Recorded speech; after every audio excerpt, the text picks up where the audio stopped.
నిజమైన జ్యోతిషులు ఈ కాలంలో ఉన్నారో లేదో తెలియదు కానీ పూర్వకాలంలో మాత్రం చాలామందే ఉండేవారు.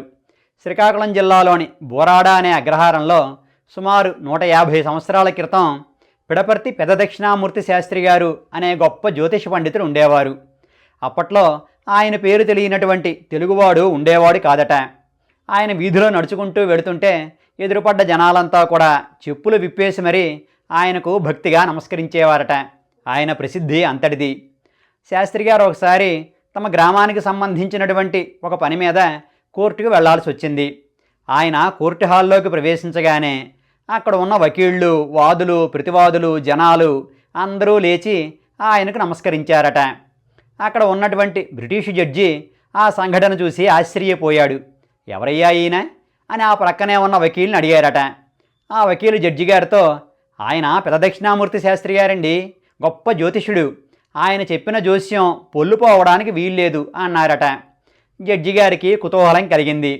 వెంటనే ఆయన శాస్త్రి గారిని ఒక ప్రశ్న అడుగుతానన్నాడట. శాస్త్రి గారు అడగమన్నారు. నేను కోర్టుకి బయలుదేరే సమయానికి మా ఇంట్లో ఉన్న ఆవు ఈనడానికి సిద్ధంగా ఉంది. అది ఇప్పుడు కోడిదూడను పెట్టుంటుందా లేక పెయ్యదూడనా అని అడిగారట. శాస్త్రి గారు కళ్ళు మూసుకుని గణితం వేసి ఒక కాగితంపై సమాధానం రాసిచ్చారట.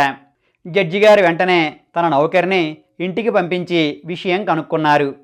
శాస్త్రి గారు చెప్పింది సరిగ్గా సరిపోయింది. అయినా జడ్జి గారికి సందేహం తీరలేదు. ఇంకొక ప్రశ్న అడుగుతానన్నారట. అడగమన్నారు శాస్త్రి గారు.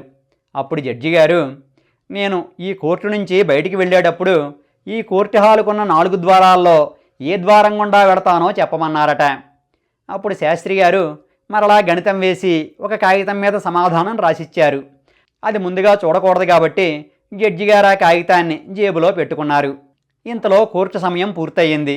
అక్కడున్న జనాలంతా కూడా ఏం జరగబోతోందా అని ఉత్కంఠతో చూస్తున్నారు.